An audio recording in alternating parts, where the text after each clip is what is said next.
नमस्कार, एक बार फिर से मैं आप सभी के सामने उपस्थित हूँ बेहद ही महत्वपूर्ण टॉपिक के साथ। और ये टॉपिक इसलिए भी इम्पोर्टेंट हो जाता है क्योंकि अभी तक तो हम सिर्फ ये समझते थे कि पाकिस्तान हमारा दुश्मन देश है और वो हमारे देश में आतंक फैलाता है, आकर के कश्मीर को कहता है कि ये पाकिस्तान में मिल जाना चाहिए। लेकिन अब यहाँ पर ट्रंप के द्वारा इंडिया में मिशन चलाया जा रहा है जिसमें एक अमेरिकन और 7 यूक्रेनियन को गिरफ्तार किया गया है हमारी नेशनल इन्वेस्टिगेशन एजेंसी के द्वारा। और इस एजेंसी ने पाया कि ये जो 7 लोग गिरफ्तार हुए हैं ये बिल्कुल पूरी तरीके से ट्रेंड थे। उनको ट्रेंड करके भेजा गया था कि कैसे नॉर्थ ईस्ट के क्षेत्र जैसे कि म्यांमार, बांग्लादेश का जो चटगांव है, मिजोरम, यहाँ पर लोगों को ब्रेन वॉश करना है और कैसे इसको काट करके एक नया ईसाई देश बनाना है। यूएस की ये मंशा बहुत पुरानी रही है। अगर हम एंशियंट में जाएंगे, अभी हम आगे डिटेल में इसके बारे में जानकारी हासिल करेंगे, तो आपको ये पता चलेगा कि कब से यूएस के अंदर ये इच्छा है कि जो भारत के नॉर्थ ईस्ट क्षेत्र हैं इसको पूरी तरीके से आपका ईसाई देश बना दिया जाए, क्योंकि वो यूएस से मिलते जुलते उनका ये मानना है। और अगर आप प्रेजेंट समय में देखोगे जाकर के ना, तो जो नॉर्थ ईस्ट है वहां पर कन्वर्जन बहुत तेजी से हुआ है। त्रिपुरा जैसे क्षेत्र जो हो जाते हैं वहां पर 80% से ज्यादा आपके ईसाई निवास करते हैं। तो ये इनका पूरा मेन मोटिव रहा था। इनको जब गिरफ्तार किया जाता है तो इनके पास से बहुत ज्यादा मात्रा में आप देखोगे तो ड्रोन प्रशिक्षण, बाकी सारी जो आम चीजें हैं वो सारा कुछ बरामद किया जाता है। इनमें जो अमेरिकी नागरिक थे उसका नाम था मैथ्यू वेंदेक। अब देखिए, ये जो लोग आए थे इनको प्रशिक्षण कहां पर दिया गया था, तो म्यांमार स्थित एक एथनिक आर्म्ड ग्रुप है, इनके द्वारा इनको प्रशिक्षण दिया गया था। और इनके प्रशिक्षण में इनको शामिल करवाया गया था कि आपको ड्रोन कैसे चलाना है, उसकी तकनीकी क्या हो जाती है, आपको रडार जैमिंग कैसे करनी है, और साथ ही साथ जुंटा सरकार जो है वहां की उसके खिलाफ इनको प्रदर्शन करना था। अब ये सारी चीजें तो हमने समझ ली कि ये क्या प्लानिंग और प्लॉटिंग नॉर्थ ईस्ट में चल रही थी। लेकिन हम बात करेंगे ये जो India Myanmar border land dynamics है वो आखिर क्या हो जाता है और कैसे ये सारी चीजें निकल करके आएंगी।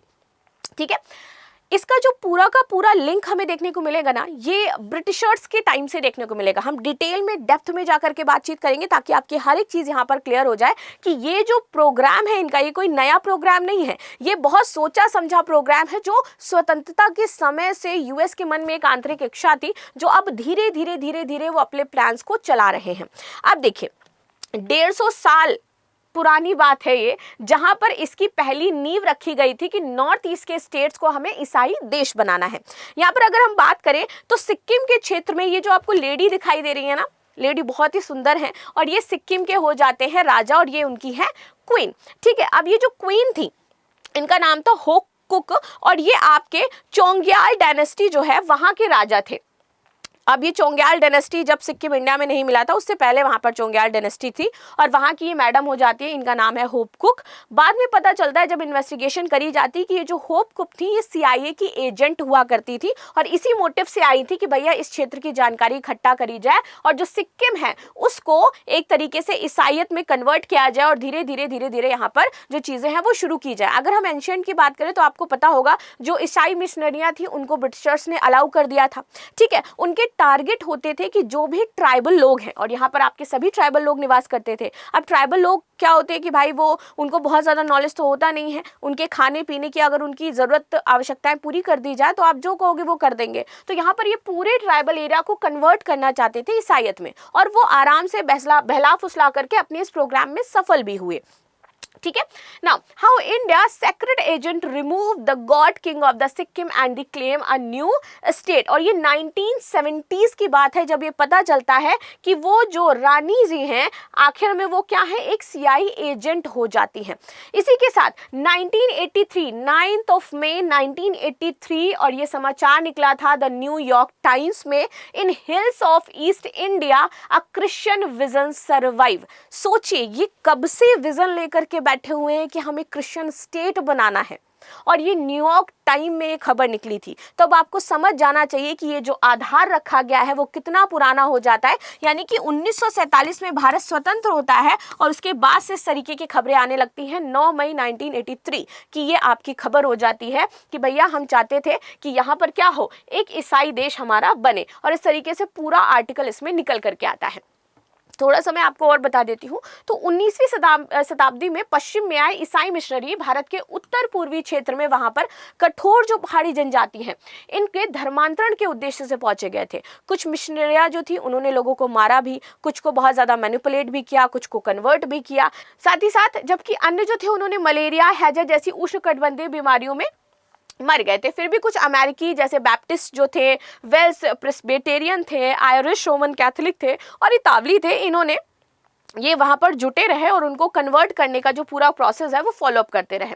अच्छा, एक चीज मैं आपको बता दूं कि ये जो कन्वर्जन है ये हमें मुस्लिम में तो बहुत खुले तौर पर देखने को मिलता है, लेकिन जो ईसाई लोग हैं ना बहुत चुपके चुपके से कन्वर्ट करते हैं, इसलिए हमें पता नहीं चल पाता है कि भाई ये क्या कर रहे हैं, क्योंकि इनके जो पूरे मिशन होते हैं ना बहुत गुप्त होते हैं, लेकिन कन्वर्ट ये भी बहुत बेहतरीन तरीके से भाई साहब कर रहे होते हैं। थोड़ा बहुत भांडा फूटता है तो पता चलता है कि क्या है।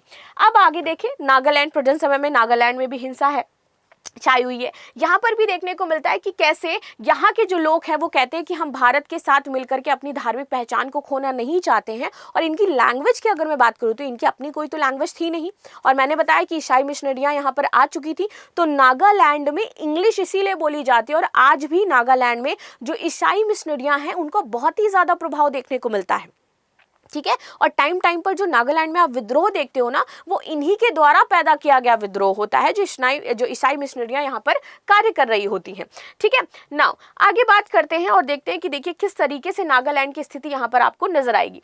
इसके बाद हम मणिपुर की बात करें, आपको पता होगा कि मणिपुर में क्या 2023-24 में जो सिचुएशन रही है मणिपुर की, और जो कुकी और मैतेई विवाद रहा है किस तरीके से। अब यहाँ पे देखो ये लोग पूरी तरीके से फोर्स लिए हैं, ड्रेस पहने हुए हैं, इनके पास असलाह, बारूद, हथियार सब हो जाता है। आखिर कौन इनको ये प्रोवाइड करवा रहा है?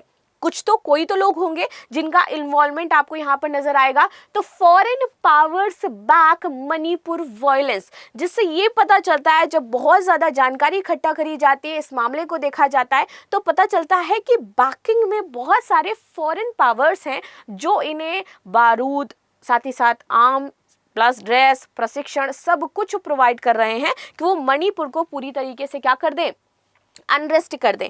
यहाँ पर क्रॉस बॉर्डर इंसर्जेंसी देखने को मिलती है, ड्रग आर्म ट्रैफिकिंग देखने को मिलती है और इलीगल माइग्रेशन देखने को मिलता है। और ये जो इलीगल माइग्रेंट लोग थे, ये वही लोग थे जो यहाँ पर आकर के क्या कर रहे थे, उपद्रव फैला रहे थे, और उनको किसी ना किसी नेशन से भेजा गया था और पीछे इनको बैकिंग प्राप्त थी।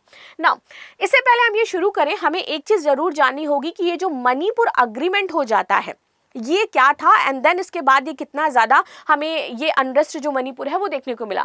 तो आपको याद होगा, तो मणिपुर अग्रीमेंट हुआ था 1949 में, जहां पर हमने मणिपुर को अपने साथ क्या किया था, शामिल कर लिया था, यानी कि दिल्ली ने अपनी हेजेमनी एस्टैब्लिश करी थी। Manipur annexed by the new Delhi, so Manipur annexed by the new Delhi, यहाँ पर ये अग्रीमेंट साइन किया जाता है और इसके थ्रू मणिपुर इंडिया में मिल गया था। सो मणिपुर में हो रही हिंसा को केवल आंतरिक कानून की समस्या के रूप में नहीं देखा जा सकता है, इसके पीछे विदेशी कारक भी यहाँ पर भूमिका बड़े तौर पर निभा रहे हैं। ये पूर्व थल सेना जनरल M.N. नरवाणे ने भी संवेदनशील समवर्ती जो राज्य हैं इनके होने के नाते विदेशी एजेंसियों की संलिप्तता से इनकार नहीं किया है। उन्होंने भी ये बोला था कि बैकिंग में कहीं ना कहीं इनको सपोर्ट मिल रहा है और वो लोग इंडिया में आकर किस तरीके की एक्टिविटीज कर रहे हैं। लेकिन यहाँ पर हम एज अ सिटीजन, या फिर आप कहिए कि हम एज अ नेशन अपने आप को फेल होता हुआ देख रहे थे कि जो विदेशी ताकतें हैं वो भारत में आकर किस तरीके के काम कर पा रही हैं। नाउ अब बात करते हैं, यहाँ पर आप देखोगे स्पुतनिक ओपिनियन में भी, in India facing a joint destabilisation push from the US and the Ukraine, ये खबर यहाँ पर छपती है जब आप देखते हो ये लोग इंडिया में पाए जाते हैं, जब यूक्रेनियन और यूएस को पकड़ा जाता है तब इंटरनेशनल लेवल पर भी ये आपकी खबर निकाली जाती है। नाउ ये घटनाक्रम बहुत ही ज़्यादा चौंकाने वाला है, क्योंकि एक तरफ जो हम यूएस की बात करते हैं तो वो अपना फ्रेंड कहता है, हमें कभी कभी कहता है कि हम भैया सपोर्ट में हैं, तो बहुत सारी चीज़ें, यानी कि यूएस की जो माइंडसेट है इंडिया को लेकर के वो कभी भी अच्छी नहीं रही है। चाहे आप वॉर देख लो पाकिस्तान के साथ जो हुआ, ठीक है, चाहे आप अभी ये देख लीजिए जो सिचुएशन आपको नजर आई, वो सिर्फ सामने सामने से कहता है कि हम तो भाई आपको सपोर्ट कर रहे हैं, लेकिन जो बैक हैंड पे यूएस कर रहा है इंडिया में वो बहुत ही ज्यादा डरावना है और हमें इसे समय रहते पहचानना होगा। अगर हमने यूएस का सही चेहरा नहीं पहचाना तो हम वाकई अपने नॉर्थ ईस्ट के जो स्टेट है ना उनको खो देंगे एक दिन।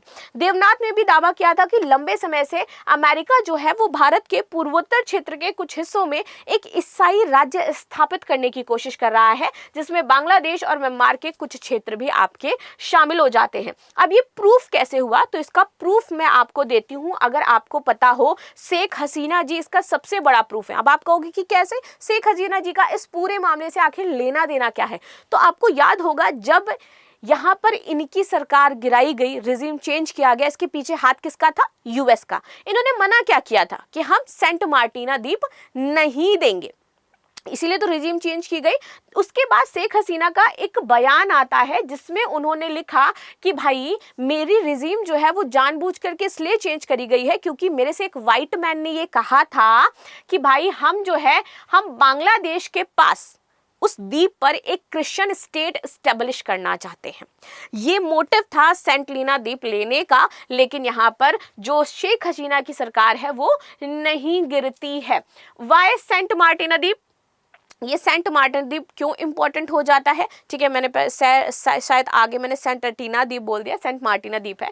ठीक है, तो क्यों इंपॉर्टेंट हो जाता है? तो आप इसकी लोकेशन देखो एक बार, ये है सेंट मार्टिना द्वीप। यहाँ से वो क्या कर सकता है, ये जो कॉक्स बाजार है ये चाइना का आधिपत्य वाला क्षेत्र हो जाता है। यहाँ पे बांग्लादेश भी है, कलकत्ता भी पास में, और इधर म्यांमार भी है। यानी कि ये क्या कर सकता है, यहाँ से अपनी नवल फोर्स स्टैब्लिश करके तीनों देशों पर अपनी नजर बढ़ा सकता है, अपनी राजनीतिक पहुंच जो है उसको स्टैब्लिश कर सकता है। इसलिए ये सेंट मार्टिन द्वीप चाहते थे। और उसके बाद भारत के जो छोटे छोटे ईसाई क्षेत्र हो, मतलब ईसाई क्षेत्र तो अभी नहीं है लेकिन धीरे धीरे कन्वर्ट होते जा रहे हैं, तो नॉर्थ ईस्ट के जो क्षेत्र है उनको कन्वर्ट करके अपने ईसाईयत स्टैब्लिश राज्य बनाना चाहते थे।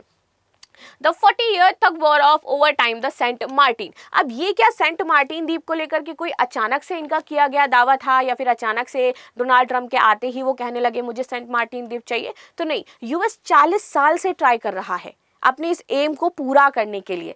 1980 से शुरुआत करेंगे, जब कोल्ड वॉर यहाँ पर शुरू होता है, तब भी बांग्लादेश से कहा गया कि भाई आप सेंट मार्टिना द्वीप हमें दे दे, जून 2023। फिर इसके बाद 2003 में, इसके बाद आप देखोगे कि 2023 में सारी चीज़ें होती हैं, 2024, फिर 25 एंड फाइनली जाकर ये क्या करते हैं, रिजीम चेंज ही कर देते हैं और पूरी तरीके से बांग्लादेश में शेख हसीना जी की सरकार चली जाती है और अपना एक पपेट जो है वो ये बिठा देते हैं।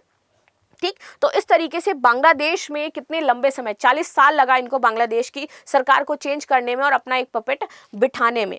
नाउ आपको याद होगा कि कुछ दिन पहले यही नॉर्थ ईस्ट के ही स्टेट में स्टार लिंक के होने की बात कही गई थी कि यहाँ पर स्टार लिंक डिवाइस मिला है, used by Meitei insurgent group जो है वो इसको यहाँ पर यूज कर रहे थे। फाइनली यहाँ से सीज किया जाता है। और स्टार लिंक किसका है आप सभी को पता है, यूएस का स्टार लिंक है, जो कि ये देख रहा था। देखो इस तरीके से हथियार, स्टार लिंक, ये सारी चीजें वहां से बरामद की गई थी, क्योंकि वो लोग क्या कर रहे थे, सेम वही घुसपैठ करना और लोगों को एक तरीके से कन्वर्ट करना और उनके माइंड को पूरी तरीके से ब्रेन वॉश कर देना। इसी के कुछ दिन पहले यूएस एक रिपोर्ट पेश करता है जो है आपकी USCIRF यानी कि US commission for international religious freedom.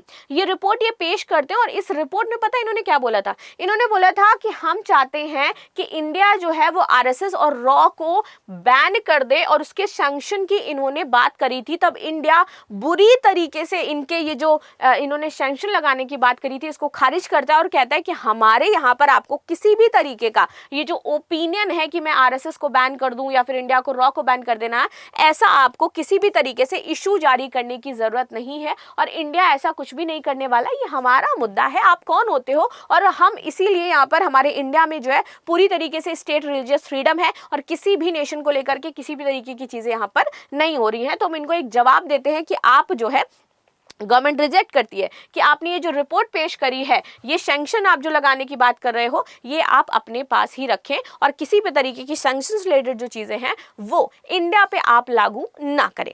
ठीक है, नाउ आगे देखेंगे यहाँ पर। ये जो आरएसएस वाला मुद्दा भी आपने देखा, क्या ये नया था? तो नहीं, ये भी नया नहीं था। जो बाइडेन ने भी जब ये एक बार रिपोर्ट जारी करी थी, तब उन्होंने भी यही बात कही थी कि आरएसएस को बैन कर देना चाहिए।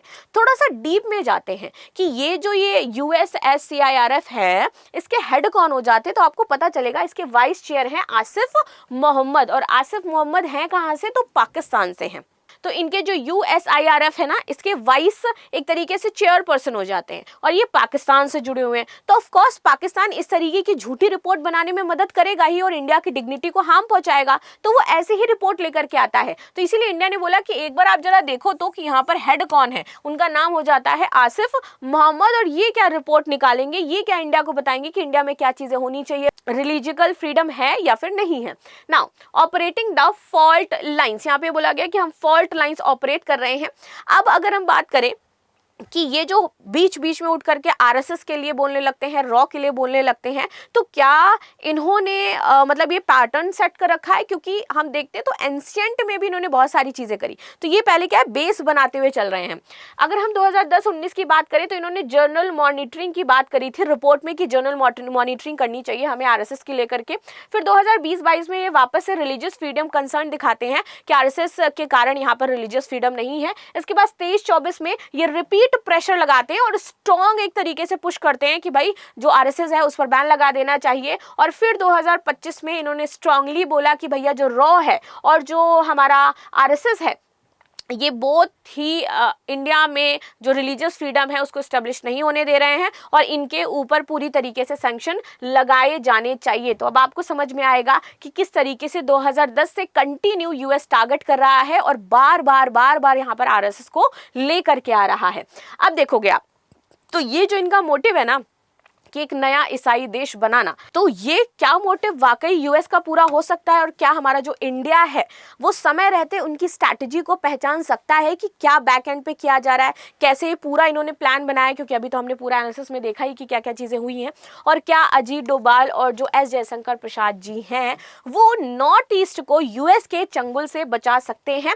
क्योंकि बहुत ही ज्यादा इंपॉर्टेंट हो जाता है इस चीज को समझना कि यूएस के जो ट्रंप हैं जैसे दिखते हैं वैसे तो बिल्कुल नहीं है, लेकिन ये किस हद तक जा सकते हैं ये नहीं पता था। तो अब पता चल गया है कि जिस तरीके से यूक्रेन के 7 लोग प्लस आपके एक एजेंट मिल करके हमारे नॉर्थ ईस्ट में पूरा मिशन चला रहे हैं, हमें कानों कान खबर तक नहीं है, पकड़े जाते तो आप उस पर चुप्पी साध लेते हैं, कुछ कहते नहीं है। तो इससे ये बहुत बड़ा कंसर्न उभर करके आता है कि क्या जो जियोपॉलिटिक्स है वो इस हद तक भी जा सकती है। क्योंकि इनका रिजीम चेंज करने का तो मोटिव बहुत लंबा रहा है, ईरान में भी किया, बांग्लादेश में, पाकिस्तान में, बहुत जगहों पर इन्होंने एक रिजीम चेंज किया है। लेकिन इंडिया में इस तरीके की हरकत बिल्कुल भी बर्दाश्त नहीं की जा सकती है। अब इस पर हमारी गवर्नमेंट क्या कंसर्न दिखाती है, क्या चीज़ें होती हैं, तो इस पर हम बातचीत करेंगे आगे। आपका क्या कहना है कि क्या जो इंडिया है उस पर क्या स्टैंड लेगा, या फिर इंडिया को क्या करना चाहिए, या फिर जो नॉर्थ ईस्ट के राज्य हो जाते हैं उन पर इंडिया को क्या स्टेप लेना चाहिए, कैसे वहाँ पर सॉवरेंटी, भाईचारा और जो इंफ्रास्ट्रक्चर है उसको डेवलप करना चाहिए ताकि इस तरीके की एक्टिविटीज़ ना हो। तो जो भी आपकी राय है प्लीज़ कमेंट बॉक्स में बताएं। मिलते हैं नेक्स्ट क्लास में, तब तक के लिए धन्यवाद। लाइक शेयर सब्सक्राइब करना बिल्कुल भी ना भूलें and thank you so much.